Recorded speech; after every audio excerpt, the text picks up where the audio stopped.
Halo, Anda sedang menonton Obrol-Obrol Tok. Karena ini channel baru, kita kenalan dulu.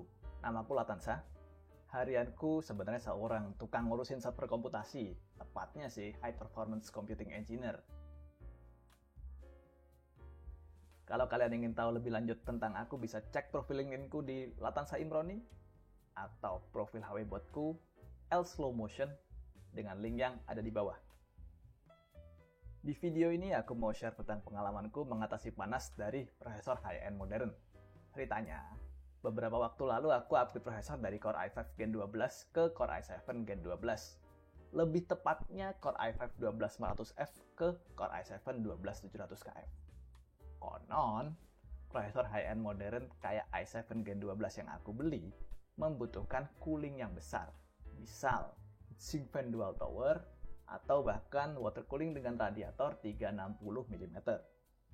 Masalahnya, aku cuma pakai Noctua NHU12S yang notabene cuma single tower dengan single fan. Motherboard yang aku pakai di sini adalah ASRock Z690 PG Velocita. Motherboard ini termasuk kategori high-end yang secara default memberikan power limit yang sangat tinggi.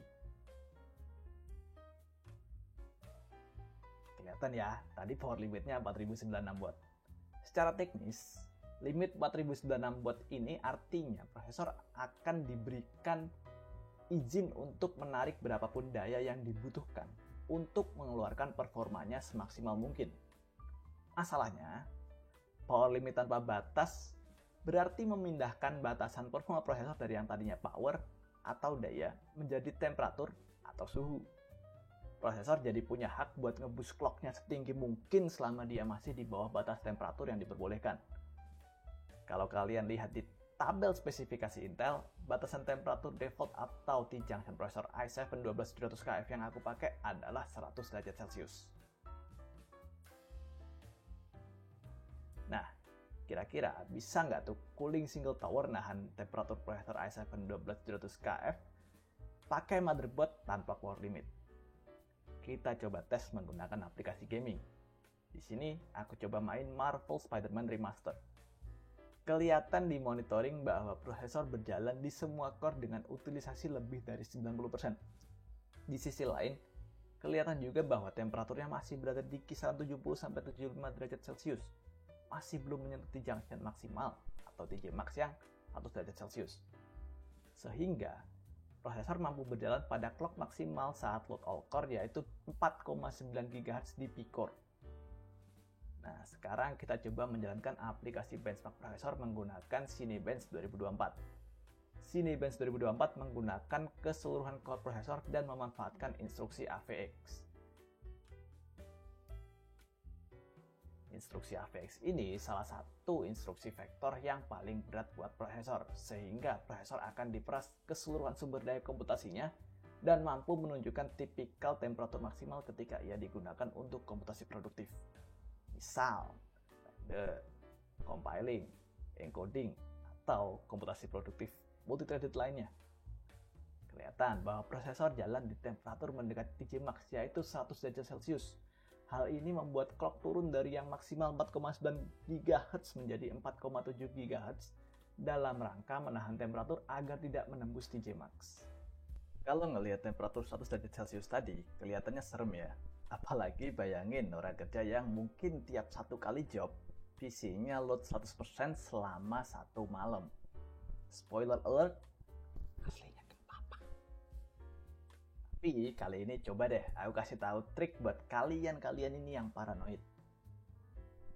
Di motherboard modern, terutama yang high-end, harusnya ada menu yang namanya TJ max atau thermal limit atau sejenisnya.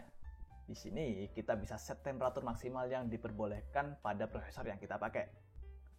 Aku coba run Cinebench 2024 lagi dengan TJ max yang udah diturunin ke 85 derajat Celcius. Ternyata suhu akan tetap berada di bawah 85 derajat Celcius. Berarti masalah temperatur udah kelar. Sekarang, gimana dengan penurunan performa? Berikut adalah frame rate gaming Marvel Spider-Man Remastered. Kelihatan tidak ada penurunan performa. Perbedaan performa yang kelihatan di sini tuh masih masuk dalam kategori margin of error.